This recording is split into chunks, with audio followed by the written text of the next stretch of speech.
Welcome to Gary's TV channel. So nandito na naman tayo para silipin naman natin ang estimated salary ni BG Scheme Official. So ito mga lods ay isang pro voice pa rin and then isang Kalingap team member din siya. So ibig sabihin isa din siyang charity vlogger kaya supportahan din natin ang kanyang channel kagaya ng pag-support natin sa buong Raw Boys and then siyempre sa Kalingap team. Pero siyempre mga lods huwag nyo naman kalimutan na isama rin sa pag-support ang aking channel. So ito ay request naman ni Masilinda Dilig. So idol, maraming salamat sa iyong request and then siyempre sa pagsuporta mo sa aking channel. Ingat ka palagi dyan and God bless. So mga lods, kung bago pa kayo sa aking channel, pakiclick naman ang subscribe natin and then siyempre pakipost na rin ang notification bell para lagi kayong updated sa ating video. So ano po ba ang hinihintay natin mga lods? Let's go!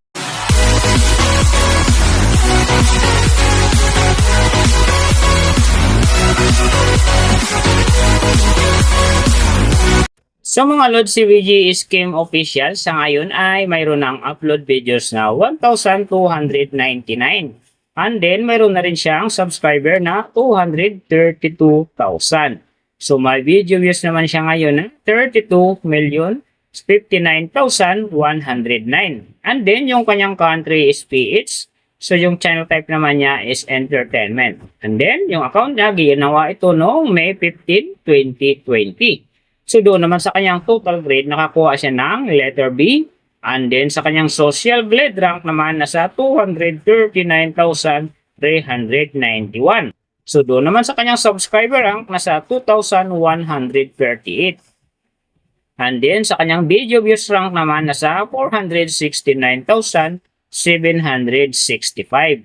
So doon naman sa kanyang country rank nasa 841 and then sa kanyang entertainment rank naman nasa 1,864. So nakita na natin yung kanyang ranking. Silipin naman natin yung kanyang last 30 days na subscriber. So nakakuha siya dito ng 3K. Ang kinaganda lang dito mga adults kasi umangat ito ng 0.0%. Ang ibig sabihin, kung i-compare natin siya sa nakaraan niyang buwan, halos parehas lang ang pasok ng kanyang subscriber. So hindi ito bumaba. Hindi naman ito umangat ng malaki. So doon naman sa kanyang views mga lods in the last 30 days, nakakuha siya ng 1.93 AM views. So ito ang maganda kasi ang kanyang percentage dito ay umangat ng 201.0%. So ibig sabihin, maganda ang pasok ng kanyang views sa ngayon kung i-compare natin sa nakaraan niyang buwan. So nakita na natin yung kanyang ranking, last 30 days subscriber, and then yung kanyang views. Silipin naman natin yung kanyang daily summary from subscriber, views, and then yung kanyang earning. So sa kanyang subscriber mga lods, may 2 araw. Kung nakita rito na umangat ng tig 1K. Simula noong October 26, nakakuha siya ng 1K. And then nasunda naman ito ng November 1, nakakuha ulit siya ng 1K. Kaya ang kanyang subscriber ngayon nasa 232,000. So doon naman sa kanyang views mga lods, yung mga ganda rito, October 26, nakakuha siya ng 41,000. And then, pagdating naman ng October 29, nakakuha siya ng 100,000. So, pagdating naman dito ng November 1, nakakuha siya ng 164,000. And then, November 2, nakakuha naman siya ng 163,000. So, yung last na medyo maganda pa sa kanya dito, yung November 3, nakakuha siya ng 94,000. So, yan ang magagandang views na nakuha niya mga lods. Pero sinasabi ko, maganda nga talaga ang kinalabasan na yan kasi nga ang kanyang percentage dyan ay umangat ng 201.0%. So doon naman sa kanyang earning, tingnan natin dito yung October 26. So sa kanyang low estimated, nakakuha siya ng $10. And then sa kanyang high estimated naman, nakakuha siya ng $166. So ang mga yan naman mga lods, daily summary lang, mas maganda kung silipin natin yung naka-round off na from daily, weekly, and monthly para malaman na natin kung magkano na ngayon ang estimated salary ni VG Scheme Official dito sa YouTube. So, unahin natin yung kanyang daily average. So, sa daily subscriber, nakakuha siya ng 100. And then, sa kanyang views naman, nakakuha siya ng 64,349. So, doon naman sa kanyang daily low estimated ng kanyang earning, nakakuha siya ng $16. So, times natin sa 58, mayroon siyang 928. And then, sa kanyang daily high estimated naman ng kanyang earning, nakakuha siya ng $257. So, times natin sa 58, mayroon siyang 14,000 906. So yan mga lods ang kanyang daily average. So pupunta naman tayo sa kanyang weekly average. So sa weekly subscriber, nakakuha siya ng 700. And then sa kanyang views naman, nakakuha siya ng 450,443. So doon naman sa kanyang weekly low estimated ng kanyang earning, nakakuha siya ng 113 US dollars. So times natin sa 58, mayroon siyang 6,554.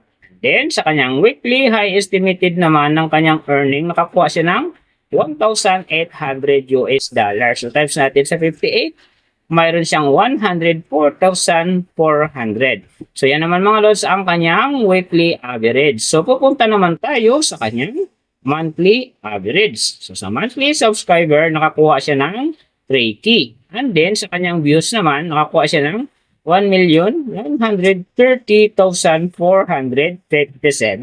So, doon naman sa kanyang monthly, low estimated ng kanyang earning, nakakuha siya ng 483 US dollars. So, times natin sa 58, mayroon siyang 28,014. And then, sa kanyang monthly, high estimated naman ng kanyang earning, nakakuha siya ng 7,700 US dollars. So, times natin sa 58, mayroon siyang 446,600. So, yan naman mga lods ang kanyang monthly average. And then, yung nababanggit ko rito or nakikita nyo is pawang estimated lamang yan. Nakabis lang tayo sa Social Blade website. Isang public website na kahit sino pwedeng mag-open para malaman kung magkano na ang estimated salary ng ating mga iniidolong YouTuber, vlogger, or influencer. And then mga lods, lagi ko sinasabi, palaging natutupad dyan yung low estimated kasi nga hindi talaga natin kayang i-demand sa ating mga viewers na huwag mag-skip ng ads. Pero pwede pa rin naman yan maging times 2, times 3, or maging times 4 pa yan kapag ang isang vlogger nakapagpa-viral ng kanyang video. Pero siyempre mga lods, kung isa kang BGE Scheme official fanatic o fans ka ni BGE Scheme or isang Kalinga fanatic or Roboys fanatic ka, huwag ka nang mag-skip ng ads dahil big-help yan sa kanyang channel.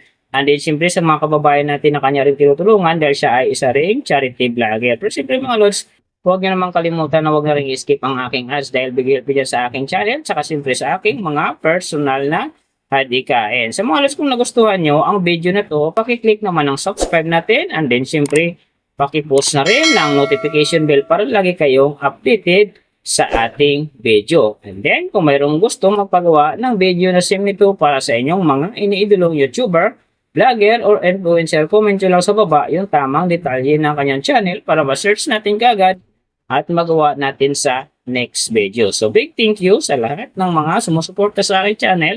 Kapag susupport pa lang, ingat kayo palagi and God bless. At sa nagabayan kayo palagi ng Panginoon sa ginagawa nyo rin araw-araw at siyempre magtagumpay din kayo sa inyong mga pangarap. So, hanggang dito na lang. See you on my next video.